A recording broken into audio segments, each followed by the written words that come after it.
चलिए फिर से आप लोगों का स्वागत है एक नए वीडियो में। इस वीडियो में हम लोग बात करने जा रहे हैं होपफील्ड के बारे में और उनके पोस्टुलेट के बारे में और सभी चीज़ों को समझेंगे।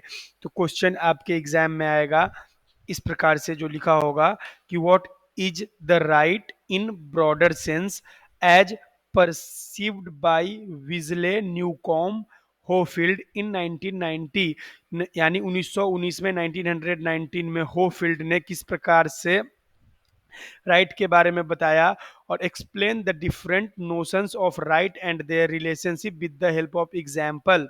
यानी हम लोग चर्चा करने वाले हैं किसका, राइट का। राइट क्या होता है किनके अनुसार, राइट यानी अधिकार। तो अधिकार के बारे में चर्चा करेंगे और उसको समझने का प्रयास करेंगे। देखते हैं कितना समझ पाते हैं, नहीं समझ पाते हैं तो आप लोग बाद में डाउट पूछ लीजिएगा चैट सेक्शन में, यूट्यूब में। तो what is right in the broader sense, right क्या है, राइट का जो ब्रॉडर सेंस बताने के लिए कह रहा है। राइट क्या है ब्रॉडर सेंस में, इसको हम लोग देखने का प्रयास कर रहे हैं, ठीक है। जो कि परसीव किया गया था किनके द्वारा, किन किनके थॉट प्रोसेस के अनुसार राइट बताना है। तो जूरिस्ट हैं हमारे, जिनका पूरा नाम है विजले न्यूकॉम्ब, विजले न्यूकॉम्ब होफलेल होफेल्ड। इनके अनुसार हमको बताना है जो इनकी कब 1919 में, और इनके और भी क्या बताना है इसके साथ साथ कि क्या होता है different notion, different different different notion, ठीक है। तो different notions of rights and their relationship, उसके रिलेशनशिप को बताना है। रिलेशनशिप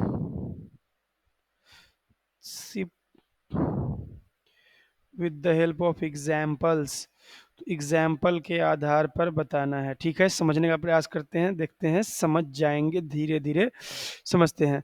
तो किनके हम लोग अभी किनको पढ़ रहे हैं, होफेल्ड के थ्योरी को पढ़ रहे हैं। तो लीगल राइट जो होता है एक पावर को दिया, एक इंसान को दिया जाता है ताकि वो इंसान, ये मुझे लीगल राइट है, ये हमारे पास एक राइट है जिसको हम लोग LR लीगल राइट कह सकते हैं। तो ये लीगल राइट इसीलिए हमें दिया गया है ताकि हम दूसरे को कोई एक्ट करने से रोक सकें, रिफ्रेन कर सके किसी को, कि कोई एक्ट हमारे खिलाफ ना कर सके, कोई हमें मार पीट ना सके, हमारे लाइफ के इंजॉयमेंट से हमको रोक ना सके। तो लीगल राइट एक प्रकार का राइट है जो पर्सन को दिया जाता है ताकि कोई दूसरा पर्सन रिफ्रेन हो, रुके और कोई ऐसा एक्ट ना करे, कोई सर्टेन एक्ट ना करे जिससे हमको नुकसान हो जाए। तो इसीलिए लीगल राइट मिलती है। लीगल राइट हम लोगों को बचाएगी हमारे खिलाफ, या कोई भी ऐसा काम करेगा जिससे हमारा नुकसान हो सकता है तो हम जा सकते हैं कोर्ट और पा सकते हैं न्याय।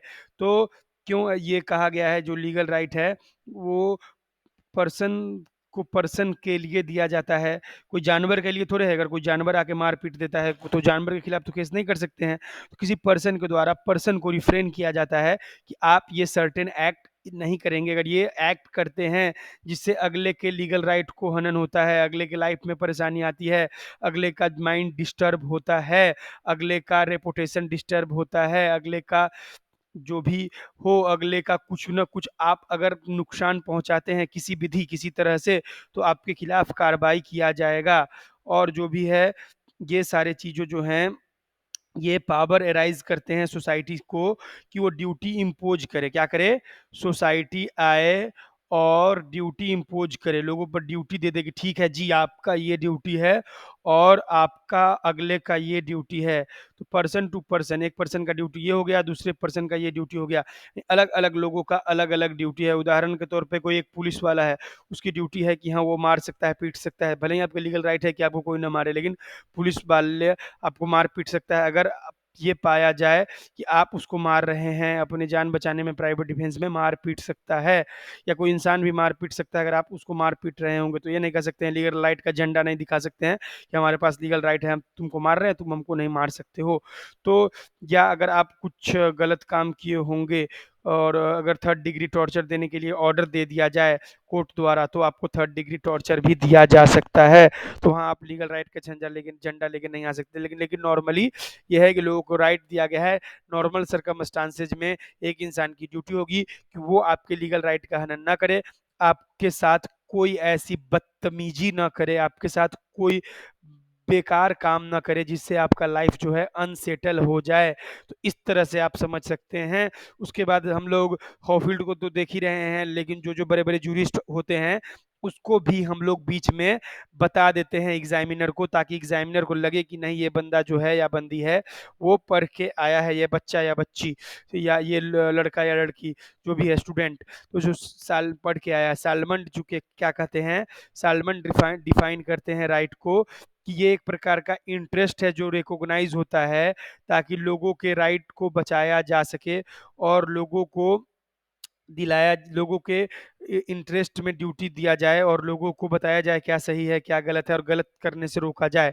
सालमन के अनुसार है लीगल राइट इसीलिए दिया जाता है ताकि उनके राइट के बारे में पता चल सके कि हाँ, ये आपका राइट है और ये एक रूल बन जाए, रूल ऑफ लाई राइट, कि हाँ, ये आपका राइट है, इसी को आपको फॉलो करना पड़ेगा। अगर आप इससे आगे बढ़ते हैं, जैसे कि आप जो है हवा में थप्पड़ चला रहे हैं, किसी को चोट नहीं लग रहा है, ये राइट है, ठीक है। लेकिन हवा में थप्पड़ चला रहे हैं, कोई इंसान आ गया, तब भी आप थप्पड़ चला रहे हैं, उसको चोट लग गया, तो अगले का जो भी है रूल ऑफ राइट जो है, अगले का रूल क्या है कि उसको चोट नहीं लगनी चाहिए, उसका लीगल राइट है ना, नहीं होना चाहिए। उसको चोट लगी, थप्पड़ लगी, तो उसको हर्ट हुआ, चोट लगी, एक उदाहरण ले रहे हैं नॉर्मल, तो ये तो ट्रिपल एक्ट है, इसके लिए कुछ नहीं होगा, इतना लॉ तो मुझे भी मालूम है और आपको भी मालूम होगा, लेकिन मैं नॉर्मल कंडीशन में बता रहा हूँ बस समझाने के लिए आपको, कि ये जो है किसी के राइट को आप हनन नहीं कर सकते हैं। आपका राइट वहीं तक है जहां तक दूसरे का राइट का हनन ना हो, दूसरे के राइट के साथ कोई नुकसान ना पहुंचे। तो यही कहना है सालमंड जी का कि जो भी राइट रिकॉग्नाइज है उसको प्रोटेक्ट किया जाएगा रूल के द्वारा, और वो रूल बचाएगी कि हाँ, ये आपका राइट है, वो उसको बचाएगा। और उसमें राइट में जो भी इंटरेस्ट होगा, जो जो उसको फायदे हैं उस चीज़ों को लेके, उस फायदा उसको मिलते रहना चाहिए, उसका नुकसान नहीं होना चाहिए। किसी का राइट है कि इलेक्ट्रिसिटी उसको घर में मिले, आराम से रात में सोए, और आप जा रहे हैं उसका इलेक्ट्रिसिटी का एमसीबी ऊपर उठा दे रहे हैं, तो उसका जो है राइट टू स्लीप हनन हो रहा है, तो आप उसके लीगल राइट के साथ हनन कर रहे हैं। और राइट टू स्लीप तो फंडामेंटल राइट भी हो गया, इतना मुझे भी मालूम है और आपको भी मालूम होगा, रामलीला मैदान केस से आया है। बस मैं समझाने के लिए बता रहा हूँ कि इस तरह की चीज़ें जो है लीगल राइट में और भी दूसरी चीज़ों को हम लोग रख सकते हैं, जैसे कि कोई भी इंसान है, वो अगर खाना खा रहा है, तो उसके खाने को अगर आप छीन रहे हैं, उसको आप खाना नहीं दे रहे हैं ज़बरदस्ती, या उसको बहुत दिनों तक खाने नहीं दे रहे हैं, तो ये उसका क्या है, एक प्रकार की राइट है, उस राइट को आप छीन रहे हैं। तो ये है जो उसका फंडामेंटल राइट है, राइट टू फूड। तो ये सारी चीज़ें, तो फंडामेंटल राइट का भी आप हनन करेंगे तो ये भी गलत है, और लीगल राइट का भी हनन करेंगे तो वो भी गलत है। तो लीगल राइट है कि इंसान को, हम लोगों को जो भी है उसके लाइफ को एंजॉय अच्छे से करने देना चाहिए, जब तक आपको डिस्टर्ब नहीं कर रहा है तब तक। तो अगर आपको डिस्टर्ब नहीं कर रहा है, गए अब चुपचाप, वो इंसान बैठा हुआ है, उसका लीगल राइट है कि वो मतलब बैठ के कुछ भी कर सकता है, अपने रूम में वो डांस कर रहा है, लेकिन आपको उससे डिस्टर्बेंस नहीं हो रहा था, बस आप गए, आपके अंदर सनक पंचर किया और उसको दो चार थप्पड़ लगा दिए, तो ये गलत है, ऐसा नहीं करना है। तो ये सब सारी चीज़ें हैं, जो भी राइट है वो इन्वॉल्व करेगी रिलेशनशिप दो या दो लीगल पर्सन के बीच। क्या होगी, जो राइट डेवलप होगी टू और मोर लीगल पर्सन के बीच हो सकती है। हम अकेले हैं, हमारे लिए कोई अलग से कोई लीगल राइट थोड़ी हो जाएगा, हम अपने आप को थप्पड़ मार रहे हैं तो हमको कौन जेल में डाल देगा, नहीं डाल सकता है, क्योंकि राइट डेवलप नहीं हो रहा है। ठीक है, पागलपन कह सकता है, पागलपन तय कह सकता है, लेकिन जेल में क्यों डालेगा। हमारी जो लाइफ है, हो सकता है मैं थप्पड़ इसलिए मार रहा हूँ कि गाल पर मच्छर बैठ गया, इसीलिए मैं मार रहा हूँ, पागलपन तय भी नहीं हो सकता है, डिपेंड करता है सिनारियो टू सिनारियो। तो इस तरह से आप चीज़ों को समझेंगे, लॉ को अगर आप रियल लाइफ से कनेक्ट करके समझेंगे तो लॉ आपको काफी मजेदार और काफी अच्छा सब्जेक्ट नजर आएगा। लॉ कुछ नहीं है, लॉ सिर्फ और सिर्फ कॉमन सेंस के ऊपर आधारित है। अगर आप अपने कॉमन सेंस को अच्छे से डेवलप कर लेंगे और अच्छे से यूज करेंगे तो काफी आसान हो जाएगा। जो राइट है, क्या है, राइट तभी होगा, राइट जब ही इन्वॉल्व हो पाएगा जब रिलेशनशिप हो दो या दो से अधिक लोगों का, और उनको कोई ड्यूटी दिया जाए और उस ड्यूटी को उनको क्या करना पड़ेगा, फुलफिल करना पड़ेगा। और ये जो सारी चीजें हैं ये लीगल रिलेशन पैदा करेंगी, और वो लीगल रिलेशन जो होगा वो, उसके बहुत सारे मीनिंग हो सकते हैं, और वो इनकंसिस्टेंट अगर कोई करता है उसके मीनिंग को, उसको खिलाफ कोई कार्य करता है तो कार्रवाई की जाएगी। और इस अनुसार जो भी हैं हमारे वेस्ले न्यूकम्ब होफील्ड जी ने बताया है 1919 में, एक फेमस आर्टिकल लिख के, आर्टिकल का नाम था उनका आर्टिकल का क्या नाम था उनका? तो चलिए मैं दूसरा पेज खोल देता हूँ, चाहे यहीं लिख देता हूँ। उनके आर्टिकल का नाम जो था वो था fundamental legal conceptions as applied in judicial reasoning. तो उनके बुक का क्या नाम था? उनके बुक का नाम था, तो आप लोगों को स्क्रीन नहीं दिख रहा होगा, रुकिए मैं इसको दोबारा शेयर करता हूँ। कुछ टेक्निकल ग्लिच कभी कभी आ जाता है, इंटरनेट है क्या करिएगा, तो थोड़ा बहुत हो जाता है। चलिए, तो आप लोग बताइएगा कि आप लोगों को अब स्क्रीन दिख रहा है या नहीं दिख रहा है। उम्मीद है कि आप लोगों को अब दिख गया होगा।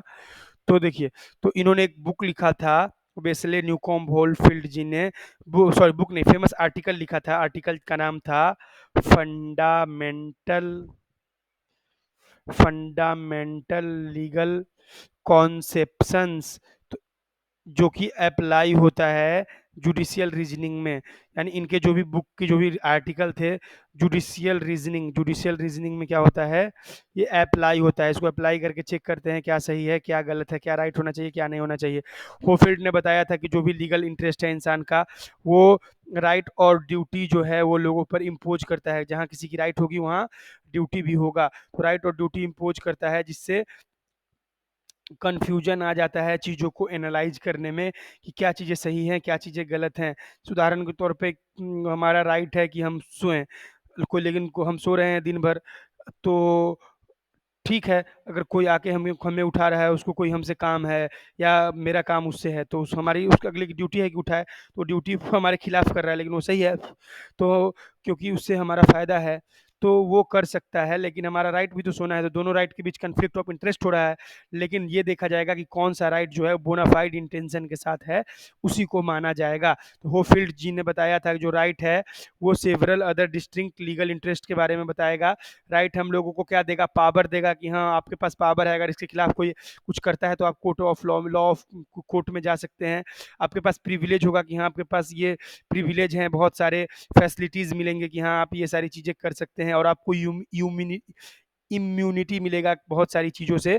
जैसे उदाहरण के तौर पर इंसान के पास इम्यूनिटी है कि राइट टू प्राइवेसी, ये लीगल राइट नहीं, बस उदाहरण के तौर पे मैं बता रहा हूँ कि आप राइट टू प्राइवेसी को लीक कर सकते हैं। या जैसे यूट्यूब पर मैं भी वीडियो पढ़ा रहा हूँ, तो मेरी प्राइवेसी लीक हो रही है, मेरे अगल बगल में जो लोग आएगा मुझसे कुछ बोलेगा, आपको सुनाई दे देगा, गेट खुलेगा, कुछ भी होगा, तो मेरी प्राइवेसी क्या हो रही है, लीक हो रही है। तो हमारी इम्यूनिटी है, कोई नहीं रोक सकता है कि आप नहीं पढ़ाइए, अगर सही तरीके से पढ़ा रहे हैं और लोगों का लाइफ में वैल्यू ऐड कर रहे हैं। तो ये सारी चीज़ें हैं, तो इम्यूनिटी भी प्रोवाइड कराता है लीगल राइट के बारे में। और उन्होंने ये भी कहा था कि जो राइट है वो नैरो सेंस में है, और वो डिफरेंस किए थे राइट को नैरो सेंस में और ब्रॉडर सेंस में, और ये कहे थे कि राइट इन रेम है। राइट इन रेम का मतलब होता है वर्ल्ड एट लार्ज, यानी पूरे वर्ल्ड के खिलाफ आपके पास ये राइट है, कोई आपको ये रोक नहीं सकता है। तो ये राइट इन रेम टॉर्ट में भी होता है, जैसा कि आपको मालूम होगा। तो ये राइट इन रेम जो है वो ट्रेडिशनली चला आ रहा था, और यही माना जा रहा था कि आपके पास जो भी पावर है, जो भी लीगल राइट दिया गया है, लीगल पावर, वो वर्ल्ड एट लार्ज के लिए है। और राइट इन परसोनम मतलब जो कॉन्ट्रैक्ट में भी बात किया गया है कि पर्सनल राइट भी है, वो भी एग्जिस्ट करता है पार्टिकुलर इंडिविजुअल के लिए, कि हमारा जो राइट है वर्ल्ड एट लार्ज तो है ही, लेकिन एक प्रॉपर पर्सन के लिए भी हो सकता है। दो लोग, हम लोग मित्रगण एक साथ बैठे हुए हैं, तो उनके साथ भी है, और राइट एट वर्ल्ड लार्ज कोई तीसरा जो आ जाता है उसके लिए भी है। तो इस तरह से चीज़ें हैं। तो या दोनों लोगों के बीच कॉन्ट्रैक्ट किए हुए हैं, या दोनों लोगों के साथ कुछ भी किए हुए हों, वहाँ भी हमारा लीगल राइट होता है। तो होफील्ड ने डिस्टिंग्विश किया था, बांटा था 4 तरीके से चीज़ों को, राइट को ब्रॉडर सेंस में। और इसको उन्होंने कहा था, एक को बोला क्लेम जो कि राइट है स्ट्रिक्ट सेंस में, दूसरा को बोला था प्रिविलेज जो कि लिबर्टी है, तीसरा को बताया था उन्होंने पावर, और चौथा को बताया था इम्यूनिटी। तो ये सारे चीज़ें जो हैं वो कोरिलेटिव हैं और अपोजिट हैं एक दूसरे के, इसीलिए इसको कोरिलेटिव पास्चुलेट भी कहते हैं। जो जुरल कोरिलेटिव्स क्या होंगे, मैं डायग्राम में आप लोगों को बना के बताता हूँ, उम्मीद है कि आप लोगों को समझ में आ जाएगा। तो क्या क्या था उनके अनुसार, एक था क्लेम, जिसको उन्होंने राइट कहा है स्ट्रिक्ट सेंस में, कि क्लेम है वो आपका सबसे बड़ा राइट है, आप जब चाहें तो क्लेम कर सकते हैं कि हमारे राइट, लीगल राइट के साथ उल्लंघन हो रहा है, इसके खिलाफ सख्त से सख्त कार्रवाई की जाए। तो क्लेम है। दूसरा है प्रिविलेज, कि आपको लिबर्टी दिया जा रहा है कि ठीक है आप ये काम कर सकते हैं। प्रिविलेज है, लिबर्टी है, इंसान के पास क्या है, लिबर्टी है कि 12 बजे रात में भी वीडियो बना के 3 बजे रात में भी पढ़ा सकता है, अगर अगल बगल पड़ोसी अड़ोसी को दिक्कत ना हो तो। उसके पास आपके पास पावर भी है कि आप को जो भी काम है वो आप कर सकते हैं, बस आपके पास शक्ति है, चलिए आप कर सकते हैं। उसके बाद इम्यूनिटी दिया गया है, तो उसके बाद हम लोग जो देखते हैं ये इम्यूनिटी है कि आपको कोई एक्शन नहीं होगा अगर आप सही वे में कोई भी चीज़ को कर रहे हैं तो। अब आते हैं, हम समझते हैं जूरल को रिलेटिव्स क्या है। जूरल को रिलेटिव्स के बारे में हम लोग समझते हैं, और ये डायग्राम आप चाहें तो एग्जाम में बना सकते हैं। तो इन अगर हम ले रहे हैं ए, ये ए के पास अगर राइट है और अगर क्लेम है, ठीक है, एक इंसान जो ए है उसके पास राइट है कि वो क्या कर सकता है, क्लेम कर सकता है। तो अगले की क्या होगी, एक इंसान बी है, उसकी ड्यूटी होगी कि ठीक है आप उसके राइट में दखल अंदाजी नहीं करेंगे, वो क्लेम कर रहा है, अगर उसका क्लेम सही है तो उसको दे दीजिए। या किसी इंसान के पास लिबर्टी है, किसी इंसान को आज़ादी दिया गया है, तो आपके पास कोई राइट नहीं है कि उस इंसान के लिबर्टी को आप छीन लें। नो राइट, यानी बी के पास कोई राइट नहीं है कि वो छीन ले। अगर किसी इंसान के पास, यहाँ ए है, इस किसी इंसान के पास पावर है, तो आपके पास लाइबिलिटी है कि आप उसके पावर को जो है वो ये दिक्कत ना करें, उसको जो भी काम कर रहा है अगर वो गुड सेंस में है और वेलफेयर के लिए है तो आप उसको रोक टोक नहीं करेंगे। अगर किसी को इम्यूनिटी मिली है ए इंसान को, तो इससे अगले को क्या हो जाएगी, डिसेबिलिटी हो जाएगी, क्योंकि वो इम्यून है। उदाहरण के तौर पर अगर कोई 5 बजे अपन पढ़ा रहा है तो अगला क्या है, डिसेबल है। अगर वो सही तरह से कर रहा है, पढ़ा रहा है, किसी को नींद में डिस्टर्ब नहीं कर रहा है, अगर कोई इंसान का गलती से नींद टूट जाए और आके वो पढ़ाने को डिस्टर्ब नहीं कर सकता है, क्योंकि इम्यूनिटी है, मैं सही प्रकार से कर रहा हूँ और सही काम कर रहा हूँ। नहीं तो अगर मेरे खिलाफ कुछ भी करेगा, मारे पीटेगा या कोई कुछ गलत करेगा, अगर मैं भी पढ़ा रहा हूँ तो मैं कोर्ट में जा सकता हूँ और कह सकता हूँ माय लॉर्ड कि मैं तो बस पढ़ा रहा था और बहुत धीमे आवाज में पढ़ा रहा था, और लोगों को डिस्टर्बेंस नहीं हुआ, और लोग तो नहीं उठ के आ गए, हो सकता है इसका नींद किसी और कारण से खुल गया हो, कोई बुरा सपना देख लिया हो, तो वो डिसेबल है। हमको इम्यूनिटी है तो वो डिसेबल है, अगर हम सही प्रकार से काम कर रहे हैं तो वो हमको डिस्टर्ब नहीं कर सकता है। तो ये जूरल कोरिलेटिव के कुछ डायग्राम थे जो मैंने आपको बनाकर दिखाया, और हम आगे चलते हैं। उम्मीद है कि आपको सभी चीज़ें भली भांति बहुत अच्छे प्रकार से समझ में आ रही होंगी। उसके बाद जो भी जूरल कोरिलेटिव है उसको हम लोग डिफाइन कर सकते हैं कि एक प्रकार का लीगल रिलेशन है जो दो पार्टीज के बीच क्या होता है, एक प्रकार का ये है, क्या है हमारा, एक प्रकार का लीगल रिलेशन है, क्योंकि इलीगल रिलेशन होगा तो वो रिलेशन माना ही नहीं जाएगा। अच्छा, तो ये दो लोग हैं उसके बीच क्या है, ये लीगल रिलेशन है, क्या है, एल आर, लीगल रिलेशन है, जो कि इसलिए है ताकि कोई एक्ट कर सके, कोई सिंगल एक्ट कर सके, कोई सिंगल काम कर सके, या उसका ओमिशन कर रहे हैं। एक कोई इंसान यहाँ एक्ट कर रहा है, अब अगले को ओमिशन करना पड़ेगा। उदाहरण के तौर पे मैं अभी पढ़ा रहा हूँ, रात के 3:50 हो रहे हैं, और उधर कोई ओमिशन है कि वो चलो छोड़े हुआ है कि चलो पढ़ाने दो ये इसके एक्ट को, तो इसके एक्ट में क्या किया, हमारे एक्ट में ओमिट कर दिया, वो आके आवाज नहीं उठा रहा है, हमें डिस्टर्ब नहीं कर रहा है, तो एक्ट है। और एक्ट के साथ साथ क्या होती है, एक्ट होगा या ओमिशन होगा। यहाँ पर मैं एक्ट कर रहा हूँ और दूसरा कोई इंसान क्या कर रहा है, ओमिशन कर रहा है, तो एक्ट होगा या ओमिशन होगा या दोनों हो सकता है, डिपेंड करता है। तो ये जो है वो प्रेजेंस में होगा एक पार्टी के, और वो इंटाइटल होगा दूसरे पार्टी के लिए। एक पार्टी है और दूसरा पार्टी इंटाइटल होगा कि हाँ वो कोई काम कर रहा है तो उसको काम को करने दें। एग्जाम्पल के तौर पे कि अगर ए के पास राइट है कि किसी इंसान को 10,000 रुपया दे, ए के पास राइट है, यानी ए ने कोई केस जीत लिया है, या ए का मान लेते हैं कि 10,000 रुपया बी ने ले रखा था, एक राइट है कि उसके 10,000 को ले सके। अब बी की ड्यूटी बनती है, क्या बनती है, बी की ड्यूटी बनती है कि उसको 10,000 रुपया टाइम पर लौटा दे। तो एक इंसान का कहीं राइट है तो दूसरे जगह जो है वो ड्यूटी बनती है, और यहाँ पर एक प्रकार का ड्यूटी के साथ साथ क्या है, वो एक कॉन्ट्रैक्ट बनता है, जो कॉन्ट्रैक्ट फॉलो करना ही पड़ेगा, उनको पैसा देना पड़ेगा। कॉन्ट्रैक्ट के अंदर ड्यूटी बनेगी कि वो इंसान का अगर आपने 10,000 लिया है तो आपको 10,000 देना पड़ेगा। अब हम आते हैं जूरल पास्चुलेट के अपोजिट को देखते हैं, जूरल अपोजिट्स, ठीक है। तो कोई इंसान अगर क्लेम कर रहा है तो इसका अपोजिट क्या हो गया, कि वो इंसान का क्या है, नो राइट है, यानी उस इंसान का राइट है, अपोजिट बता रहे हैं इसीलिए हमने यहाँ पर नो राइट डाल दिया। और एक इंसान का क्या है, लिबर्टी है, तो दूसरे इंसान का क्या है, ड्यूटी है कि है उसको फॉलो करना पड़ेगा। एक इंसान जो है वो ड्यूरल अपोजिट, जो जहाँ-जहाँ क्लेम होगा, वहाँ-वहाँ क्या होगा, अगले का कोई राइट नहीं होगा कि वो आके उसको डिस्टर्ब करे। और जहाँ-जहाँ लिबर्टी मिली होगी लोगों को, अगले को कोई भी राइट नहीं होगा कि वो आके वो उसको डिस्टर्ब करे। उसकी ड्यूटी होगी कि अगले की लिबर्टी को अच्छे से फुलफिल होने दिया जाए। उसके बाद जो भी लीगल रिलेशन है 2 पार्टी के बीच, वो सिंगल एक्ट से हो सकता है या उसके ओमिशन से हो सकता है, जो भी एक्ट कर रहे हैं या उस किसी का ओमिशन कर रहे हैं। जैसे बोला है कि आपको रात में जो बाजा तेज नहीं बजाना है, धीरे बजाना है, तो अब आप क्या कर रहे हैं, उसके बातों को मतलब एक्ट कर रहे हैं। अब आते हैं ओमिशन पर। कोई आपको बोला है कि रात में एसी जो है 16 डिग्री पर मत चलाना, हमारा तबीयत खराब है, और आप जो है वो मतलब एसी चला दिए और कहे कि ठीक है हम बंद कर देंगे, लेकिन आप अपने काम को क्या ओमिट कर गए, भूल गए बंद करना, टाइम पर बंद नहीं किए, या आप जो टाइमर है वो नहीं लगाए। तो इस प्रकार से उस आपने क्या काम क्यों कर दिया, ओमिट कर दिया। या कोई इंसान ने कहा था कि ठीक है मैं जा रहा हूँ, मेरे घर को देखते रहना, तब ये तुमको मैं जिम्मेवारी दे रहा हूँ, अगर तुम इस काम को करोगे तो मैं तुम्हें पैसा दूंगा। आपके और उसके बीच कॉन्ट्रैक्ट हुई थी, लेकिन वो कॉन्ट्रैक्ट को फॉलो नहीं किया, आपके घर को खुला हुआ छोड़ दिया, चोरी हो गया। तो इस तरह से क्या था, आपका क्लेम बन रहा है, लेकिन अगले का क्या है, कोई राइट नहीं बन रहा है।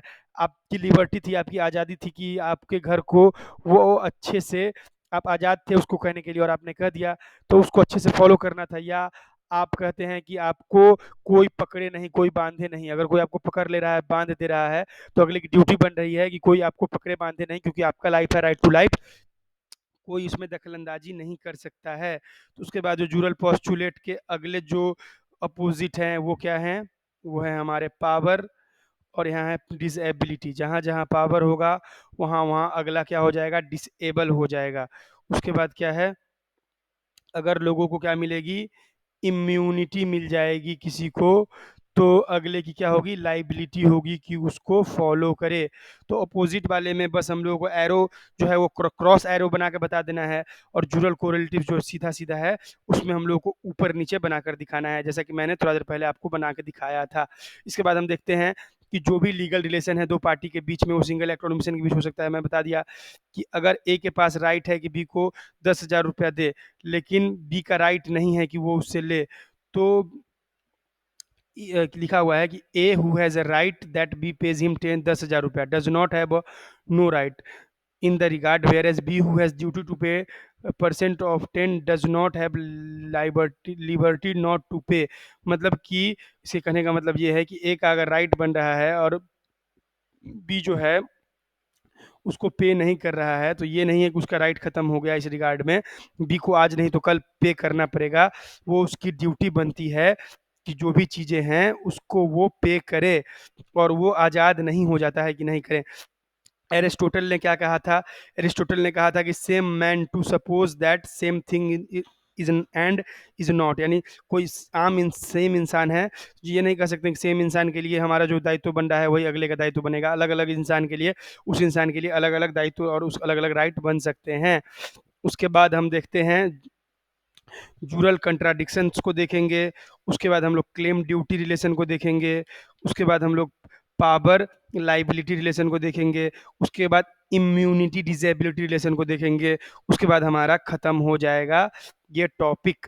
तो चलिए हम आते हैं और जूरल जो है, जूरल कंट्राडिक्शंस को देखते हैं। जूरल कंट्राडिक्शंस क्या है, जूरल कंट्राडिक्शंस, तो ये क्या है, तो जूरल कंट्राडिक्शंस का मतलब होफील्ड ने कहा था जो जूरल कोरिलेटिव्स होंगे, जो अपोजिट होंगे, वो जूरल होफील्ड ने आइडेंटिफाई किया था कि जूरल कोरिलेटिव जो हैं एक दूसरे से रिलेट करने वाले हैं, वो एक दूसरे से क्या होंगे, अपोजिट होंगे। जहाँ पर चोर है वहाँ पुलिस होगा, जहाँ पर बुद्धिमान है वहाँ बेवकूफ़ होगा। इस तरह से ये जूरल कॉन्ट्राडिक्टरीज को होफील्ड ने रखा था। और गैनविले विलियम्स जो थे वो third set of Jurel relation लेके आए थे, जिसको कंट्राडिक्शंस कहते थे। जैसे कि अगर किसी इंसान का क्या है, एक इंसान ए है, यहाँ बी है, ठीक है, तो यहाँ क्या है, एक इंसान का क्या है, राइट है, या वो राइट को क्या कर सकता है, क्लेम कर सकता है। तो क्या है, लिबर्टी मिल रहा है, दोनों को जो है वो लिबर्टी मिल रहा है। क्यों, उस किसको मिल रहा है, ए को लिबर्टी मिल रहा है, और ड्यूटी है तो उसकी कोई राइट नहीं है उस काम को करने के लिए, दूसरे की राइट बनेगी कि हाँ उस काम को करे। यानी किसी की कोई ड्यूटी है किसी के प्रति, तो ए के प्रति किसी की ड्यूटी है, तो उसका राइट नहीं बनता है कि वो अपनी ड्यूटी खुद फुलफिल कर ले। तो ये सारी चीज़ें राइट और क्लेम है, तो उसको लिबर्टी है कि वो कर सकता है। तो उस तरह से बी है, बी का क्या है, बी के पास पावर है, तो बी क्या है, बी के पास इम्यूनिटी भी होगा, और ये वाइस वर्सा भी होगा। इम्यूनिटी होगा तो पावर होगा, पावर होगा तो इम्यूनिटी होगा। इस तरह से राइट और क्लेम होगा तो लिबर्टी होगा, लिबर्टी होगा तो राइट एंड क्लेम होगा। नो राइट है तो ड्यूटी होगा, ड्यूटी है तो नो राइट होगा। इस तरह से ए के साथ जो है, उसके बाद बी के साथ क्या है, अगर लाइबिलिटी होगा तो डिजेबिलिटी होगा, और डिसएबिलिटी होगा तो लाइबिलिटी होगा। इस तरह से दो एरो हम लोगों ने बना दिया है, यही समझाने के लिए। आप लोग ये डायग्राम भी बनाकर आइएगा एग्जाम में। उसके बाद हम आते हैं, नए पेज को खोलते नहीं है, इसी में कोशिश करते हैं आपको बताते हैं कि कोई भी लीगल रिलेशन है दो पार्टी के बीच, सिंगल एक्ट और ओमिशन का, तो एक पार्टी का अगर एब्सेंस है वहाँ पर, तो ये कंट्राडिक्टरी हो सकता है किसी का। जैसे कि ए के पास राइट है कि बी को वो 10,000 रुपया दे, लेकिन जो बी है उसके पास लिबर्टी नहीं है, आज़ादी नहीं है कि वो उसको पे करे। तो ए के पास अगर A because B has a duty to pay A, thus the jural contradictory follows logically from the jural opposite से उसको फॉलो करना पड़ेगा और उसको देना पड़ेगा। अगर उसका राइट है कि बी को मिलना चाहिए, तो जूरल अपोजिट में क्या है कि हम लोगों को जिसको राइट बनता है उसकी ड्यूटी बनती है कि उसको देना पड़ेगा, तो उसको देना पड़ जाएगा, भले ही ए का जो भी है वो वहाँ पर अगर ए के पास राइट है, तो उसके राइट में अगर क्या है, उसके राइट में एब्सेंस होता है, अगर कोई उसके राइट को एब्सेंस कर रहा है, भूल रहा है, अगर फॉलो नहीं कर रहा है, तभी वो ख़त्म नहीं होगा, उसको देना ही पड़ेगा। तो 8 फंडामेंटल कंसेप्शन हैं जो कि इंटरकनेक्टेड हैं एक दूसरे से, जो बताया गया है, देख सकते हैं कि क्लेम है, जहाँ जहाँ जहाँ जहाँ क्लेम होगा,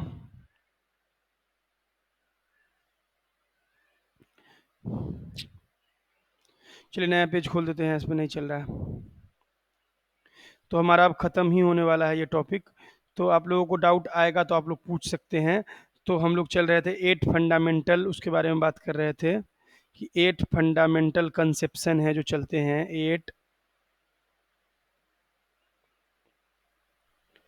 8 क्या है, फंडामेंटल कंसेप्शन है, ठीक है। 8 फंडामेंटल कंसेप्शन है जो चलते हैं और उसके आधार पर चीज़ें होती हैं, जैसे कि इंटरकनेक्टेड हैं एक दूसरे से, ठीक है। जैसे कि क्लेम है तो क्लेम लिबर्टी से इंटरकनेक्टेड है, ठीक है। उसके बाद जहाँ जहाँ क्लेम वहाँ वहाँ ड्यूटी, ठीक है। उसके बाद ड्यूटी, जहाँ जहाँ ड्यूटी वहाँ वहाँ उस इंसान का कोई राइट नहीं है कि उस ड्यूटी को फुलफिल करे। मतलब मुझे कोई पानी भरना है और ये काम आज का मैं कर चुका हूँ और अगले की ड्यूटी है, तो वो नहीं कह सकता है कि आज तुम ही पानी भर लो। जिसकी जिस दिन की ड्यूटी है वो करेगा, ठीक है। तो जो लिबर्टी है वो ड्यूटी से आ रहा है, और ड्यूटी जो है वो लिबर्टी के पास जा रहा है। तो जहाँ जहाँ ड्यूटी होगा वहाँ वहाँ लोगों को लिबर्टी मिलेगी कि ये ठीक है, आज़ाद जो इंसान की ड्यूटी है, तो अगले को लिबर्टी मिल रही है ना। ए और बी 2 इंसान है, तो एक को लिबर्टी मिल रही है, तो एक की ड्यूटी होगी तो एक को लिबर्टी मिल सकता है। एक इंसान को अगर क्लेम होगा तो दूसरे इंसान के पास कोई राइट नहीं है, नो राइट। यानी इंसान के पास जो है लिबर्टी मतलब नो राइट। इंसान के पास नो राइट है, उसके पास आज़ादी है कि अब आप उसको मजबूर नहीं कर सकते। अगर आपको पैसा दे चुका है तो वो लिबर्टी उसके पास हो गया है, अब आपका राइट नहीं बनता है कि दोबारा आप उससे ले लें। या वो आपको अगर पैसा दिया हुआ है तो वो लिबर्टी है उसके पास कि आपको वो जब चाहे तब मांग सकता है, वो लिबर्टी है, आज़ाद है। और आपको आपका कोई राइट नहीं बनता है, यानी ए के पास राइट है, अगर आपको पैसा दिया है कभी भी मांग सकता है। बी का कोई राइट नहीं बनता है कि वो मना कर दे, उसको देना ही पड़ेगा क्योंकि उसको ज़रूरी है, उसने आपको पैसा दिया था टाइम पर, अब उसका टाइम आया तो दीजिए। उसी तरह से जहाँ जहाँ पावर होगा वहाँ वहाँ लाइबिलिटी होगी, और जहाँ जहाँ लाइबिलिटी होगी वहाँ वहाँ पावर होगा। उसके बाद जहाँ जहाँ पावर होगा वो अगले को क्या करेगा, डिसेबल बनाएगा। हमारे पास पावर है तो अगला क्या है, डिसेबल है कि हमारे खिलाफ नहीं जा सकता है। जहाँ जहाँ इम्यूनिटी होगी वहाँ वहाँ डिसेबिलिटी होगी, और जहाँ जहाँ लाइबिलिटी होगी वहाँ वहाँ डिसेबिलिटी होगी। एक के लिए लाइबिलिटी और दूसरे के लिए डिसेबिलिटी। तो ये सारी चीज़ें जो हैं, इससे समझ में आता है कि 4 अलग अलग आइडिया हैं, और चारों आइडिया जो हैं अलग अलग लोगों के लिए अलग अलग है। कोई ए के लिए कुछ और है, बी के लिए कुछ और है। अब हम आते हैं, समझने का प्रयास करते हैं claim duty relation. You ought और यू मस्ट, क्लेम के बारे में जानते हैं। क्लेम क्या है, जिसको हम लोग ड्यूटी का रिलेशन कहते हैं। ड्यूटी रिलेशन कि यू ऑट मतलब आपको क्या करना चाहिए था, यू ऑट और यू मस्ट मतलब आपको क्या करना चाहिए, अब करना ही चाहिए। तो ए अगर क्लेम करता है किसी पर्सन से कि वो अच्छे से बिहेव करे उससे, तो अगर वो अच्छे से बिहेव नहीं करता है तो उसकी राइट बनती है कि अगला जो है उसकी राइट अगले के खिलाफ बनती है कि उससे दूर हो जाए। और अगर एक एक्स का लैंड जो है वो को रिलेटिव है तो वाई की ड्यूटी बनती है तो उसके लैंड को छोड़ दे, यानी किसी का एक दूसरे से झगड़ा झंझट है या एक दूसरे का मतभेद है तो उसके साथ न रहे, उससे अलग बन जाए, वो उसकी अगले की क्या है, वो अगले की ड्यूटी बनती है कि उसको अच्छे से जिए और जीने दे। उसके बाद क्या है, प्रिविलेज और लिबर्टी, नो राइट रिलेशन, आई मे। अगला है हमारा जिसको हम लोग बोलते हैं कि प्रिविलेज यानी लिबर्टी, प्रिविलेज और लिबर्टी, ठीक है। तो इसमें हम लोग देखेंगे कि क्या है, नो राइट रिलेशन मतलब मैं चाहूँ तो कर सकता हूँ, ना चाहूँ तो नहीं कर सकता हूँ। आई मे हमारे ऊपर है, चाहे तो करें या ना चाहे तो। एक्स के पास फ्रीडम है किसी भी चीज़ को करने के लिए वाई के लिए, तो वाई के पास लिबर्टी नहीं है कि वो उसको उस काम को करने के लिए कहे। हमारे पास फ्रीडम है कि हम उसकी हेल्प कर सकते थे किसी को पढ़ा के, अगर हम हेल्प नहीं कर रहे हैं तो वो ये नहीं कह सकता है, हम तो उसको प्रिविलेज दे रहे हैं, पढ़ा रहे हैं किसी को, लेकिन वो नहीं कह सकता क्यों नहीं आप पढ़ा रहे। या कोई मंदिर में जाके भिखारी के लिए खाना रख रहा है रोज दिन और एक दिन नहीं रखा खाना, भूल गया, तो अगला आके ये नहीं कह सकता है कि हमारे राइट का हनन हो गया है, तो क्योंकि वो प्रिविलेज था उसको मिल रहा था, तो अगले के पास ये पावर नहीं है कि वो ड्यूटी को फुलफिल कराने के लिए केस कर दे। इसमें ये कह सकते हैं कि जो भी ऑनर ऑफ लैंड है, अगर उसका जो लैंड है अगर कोई छीन रहा है तो उसके पास राइट नहीं है कि छीने, और वह उसको चुपचाप वहाँ से चला जाना चाहिए। और अगर इंसान का अपना लैंड है, अगर कोई छीन रहा है तो उस इंसान को वहाँ रहना चाहिए, वहाँ से नहीं जाना चाहिए।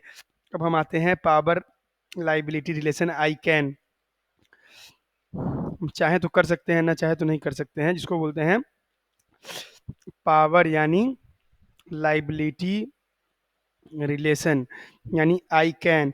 जो पावर है वो बताता है पर्सन का कि जो भी एग्जिस्टिंग लीगल कंडीशन है उसको फॉलो करे और जो भी बेटर हो उस लोगों के लिए, बेटरमेंट के लिए काम करे। क्योंकि किसी के पास पावर होगा तो बेटरमेंट के लिए काम करेगा। लाइबिलिटी होना चाहिए जो कि पावर दे, पोजीशन दे लोगों को, ताकि वो लोगों के लाइफ में चेंज ला सके। जैसे कि एक्स अगर ऑनर है किसी प्रॉपर्टी का, उसके पास पावर है कि अपने प्रॉपर्टी का एंजॉय करे, तो उसके पास राइट भी है, उसके पास पावर भी है, उसके पास इम्यूनिटी भी है, कोई उसको रोक नहीं सकता है।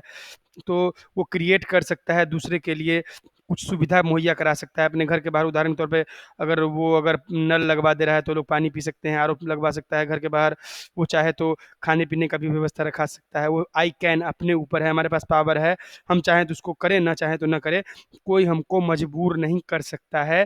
जो हमारे पास लीगल पोजीशन है, हम चाहें तो इसको इम्प्रूव करें लोगों के लिए या ना करें, हमारे ऊपर है।